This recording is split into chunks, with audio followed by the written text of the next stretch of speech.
Hi, Book 2. It's Lindsay and Winnie. We're here on a Friday. Yay! I'm so happy it's Friday. As I am every week. I hope everyone had a good week. My work week was super busy because I work in accounting, so it's month end, so a lot of like deadlines and reports to do. And so I'm just thrilled that it is Friday. I need a break. I need some time to myself without the computer staring at my face and lots of numbers. Letters will be nice. Like staring at letters, words, is highly preferable. So yes, that's what I will be doing this weekend. I don't really have any other plans. We were thinking, me and my boyfriend were thinking of going to a bookstore and maybe hunting down some books, but I just wasn't up for dealing with the traffic and driving in traffic. Like I just wasn't up for it today. I'd rather just stay in and read the books I do have. So let's get into them. The first point, I'm going to talk about the books that I'm currently reading today and rolling into tomorrow. The books I'm currently reading is Nature's Everyday Mysteries, A Field Guide to the World in Your Backyard by Cy Montgomery. And this is a delightful collection of essays. They're pretty short. They're between like 2 and 5 pages per critter, if you will. And so I'm like 2/3 of the way in.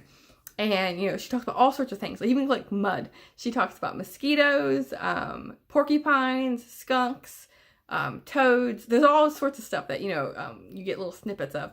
And so it's kind of like a newspaper article. She includes people who have sorry, I can't talk. What am I saying? She is including little snippets of people who've interacted with these animals. And what they've done to their yard or their house or how they've come across them. And then she also talks about the science of them and her own experience with some of these critters. And it's just a delightful book. So yes. And then the other 2 books that I'm currently in the middle of is Hiroshima by John Hersey, with this really crazy cover. This one, I didn't know much about, how this book was written before going into it. But I found that it is, instead of the overview of Hiroshima and what happened, you're getting the story through the perspective of 5 or 6 different people. So you get to know them, what are they doing before Hiroshima? And then, day by day or, minute by minute, kind of what's happening to each of these people. And it's horrific reading. Yes. With the skin, with the flash burns. And some people's were looking at the airplane when it was dropping the bomb, and so they have their eyes were melted, and it's just, that part really stuck with me. This white pus-ish stuff just stuck on their face, and just I can't see, and it's just they didn't they didn't know that it was an atomic bomb that was dropped on them. There was B-52 bombs that were being dropped previously, but nothing like an atomic bomb. They didn't know. They were it's just dust particles that they dropped. What is going on? This isn't a normal bomb. And so yes, it's I'm a little bit over halfway through. I think I'm same as this book. I think I'm around 60 or 75% through. So both books are relatively short. They're less than 200 pages. So I'm going to be finishing both of them tonight.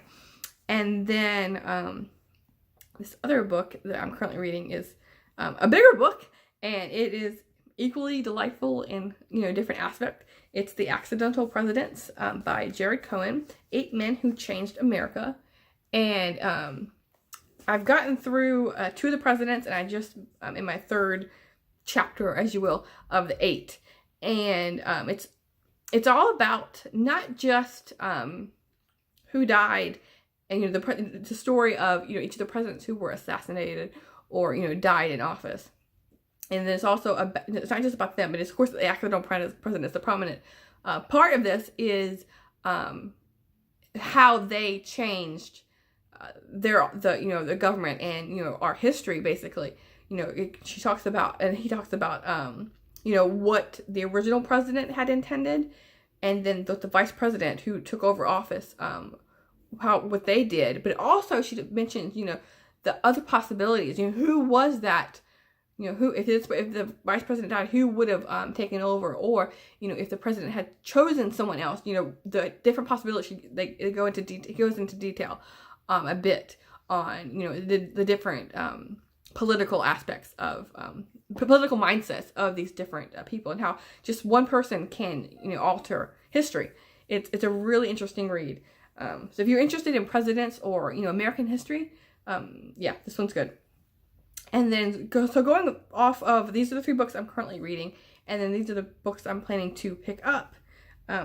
This one is by Elizabeth George, and it's book 20 in her series, the Inspector Lindy series, and this is The Punishment She Deserves. I haven't read any others in this series, actually. This is, like I said, book 20, but this one had really good reviews, and it came out last year, March 20th, and it's been on my radar ever since, and so I just happened to snag it at my library. So I'm going to give this one a read, even though I'm like jumping in the middle of a series. Kind of like mysteries, you don't really need to, I mean, for the inspector themselves, you know, you follow their plot line, but, you know, each book is an individual, you know, story. And so if I like this one, then I know there's at least 20 other books I can pick up and enjoy. So this one says, Detective Sergeant Barbara and Detective Inspector Thomas Linley are forced to confront the past as they try to solve a crime that threatens to tear apart the very fabric of a quiet, historic medieval town in England. The cozy, bucolic town of Ludlow is stunned when one of its most revered and respected citizens, Ian Druitt, the local deacon, is accused of a serious crime. Then, while in police custody, Ian is found dead. Did he kill himself, or was he murdered? When Barbara is sent to Ludlow to investigate the chain of events that led to Ian's death, all the evidence points to suicide, but Barbara can't shake the feeling that she's missing something. She decides to take a closer look at the seemingly ordinary inhabitants of Ludlow, mainly elderly retirees and college students, and discovers that almost everyone in town has something to hide. And so this kind of sounds like, you know, your typical mystery book, and mystery thriller book, and a crime novel. And so, but yeah, I've heard really good things about her writing, and so I think, you know, I'm gonna pick this book up just to get a taste of her writing and, you know, the story, and see if it can grip me.